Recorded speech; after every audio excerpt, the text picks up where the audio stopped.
What's going on YouTube? Welcome back to my channel here. If you're new, welcome. My name is Michael Aranini and I'm a real estate investor based out of San Antonio, Texas. And today I'm going to take you through the before and after to this project that we just finished up, and we're actually closing on the sale of it tomorrow. And I'm also going to talk to you about some of the numbers, how that worked out with financing and all that stuff, because I've got a bunch of questions about what it looks like, how deals are funded and whatnot. So we'll get into all that stuff. Before we get into all of that, if you could do me a favor, give this video a like, subscribe to the channel, and let's get into it.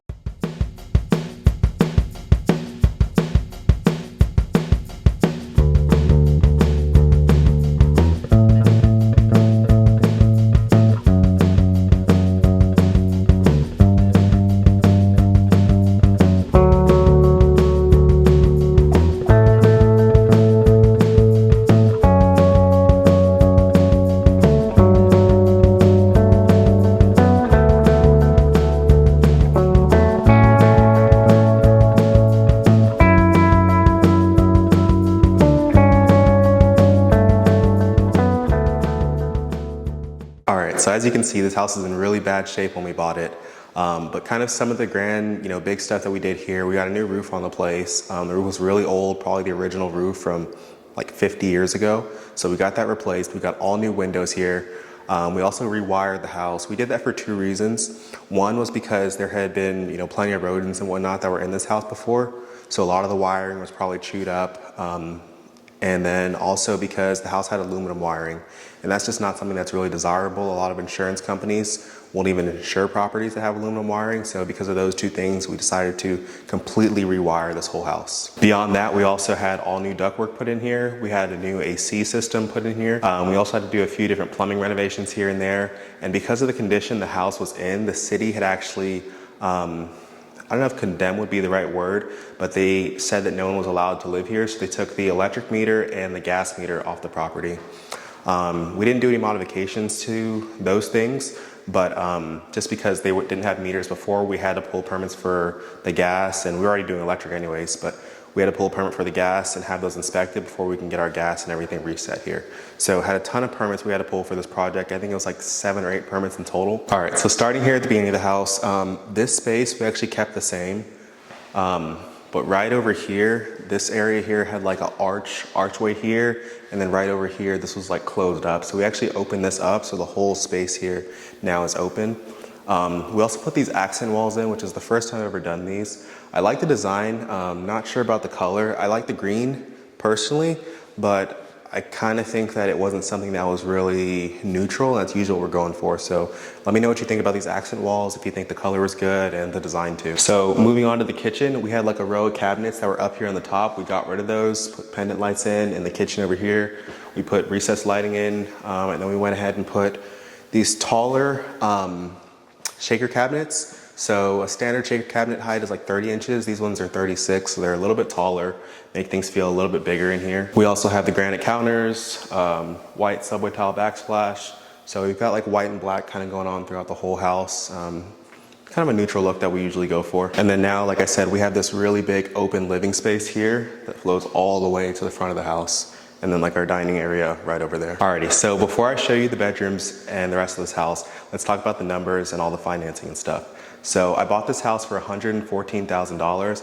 I actually raised $194,000. That was to cover both the purchase and the renovation for this house. So we spent about 80 grand renovating everything here. And that included all the stuff that we've already talked about, rewiring it, the roof, windows, whole lot of sheetrock work that was done in here. The whole 9 yards, right? So we raised $194,000, like I said, and we're actually scheduled to close tomorrow and sell it for $287,000. This offer was actually a little bit lower than what we were going for, but this is a cash offer that we got. Right now, a lot of folks are having to offer concessions and whatnot. So there's no concessions. We're able to close quick, close in like 10 days is what it was. So it made sense for us to kind of accept this versus going for something a little bit closer to 300, which is what we were aiming for. So now using those numbers, we raised $194,000 and the property is selling for $287,000. That means we have a 67% loan to value on this one, and that's a really, really good loan to value. So for a lot of folks who have, got a home loan and whatnot, a lot of banks sometimes do, have a 100% loan to value, or they have, a 97%, 95%, 90% loan to value, which basically puts the lender in a much riskier position But with us, we usually try to go at very most about 75%.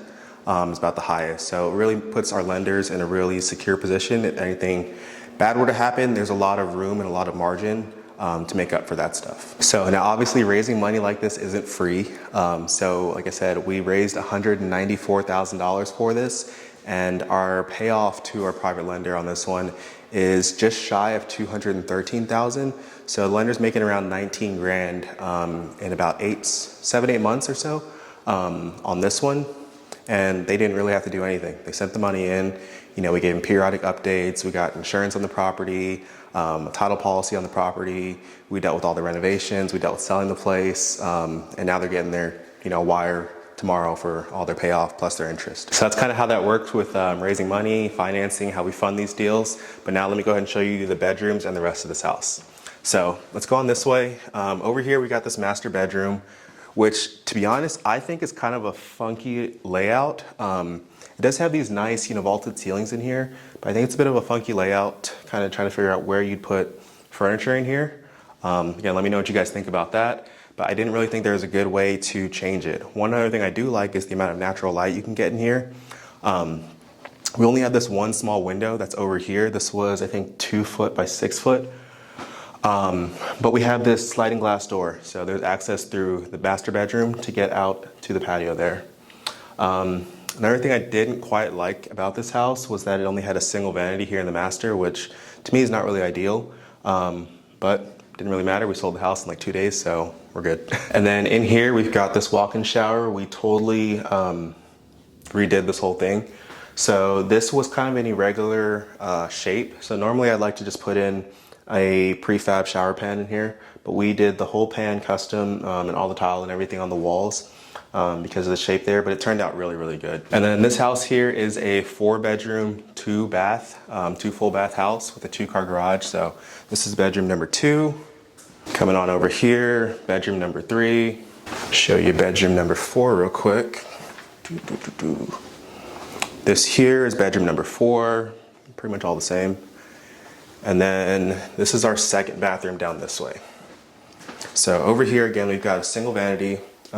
We kept the tub that was here, cleaned it up really good, and then tiled the walls all the way up. So it's turned out really, really nice. All right, so let me take you outside and show you one thing that really didn't turn out the way I would have wanted it to on this project. So that one thing is this yard. This yard was really overgrown when we bought this house. So we did a bunch of tree trimming and got rid of a lot of brush that was here, but we're kind of left with really just dirt. And I wanted to put sod down, but it's not the most ideal time to plant sod because it's summer, it's 100-degree days. Usually you want to plant that in the springtime, maybe in the fall, especially because I was not going to be able to have this watered every single day to give it a good chance to actually survive and thrive. So I decided to not plant sod, and what I was planning to do is actually just give credits to the buyers, so that way they can come do their own landscaping here. But like I said, we got a cash offer, and I guess they just kind of factor that into the price. But that's definitely one thing that I kind of wish would have looked a little bit differently here, because the rest of the house is, 10 out of 10 really. The yard kind of is the one eyesore, I guess you could say, with this project. And out here in the backyard, it's kind of the same thing. So we actually have what looks like grass throughout the place, but it's not really the way I'd want it to be. But again, we left room in there so that way the buyer can do all that stuff. One thing that is super cool though, this property is on 1/3 of an acre, so it's a huge lot, especially compared to most stuff that you're able to get like inside the city here in like San Antonio. So really cool there. But that is pretty much it for this video. Hope you guys enjoyed this. Hope you got something from it, learned something. Let me know what you think about this project and how we did on everything, and I will catch you on the next one. Peace.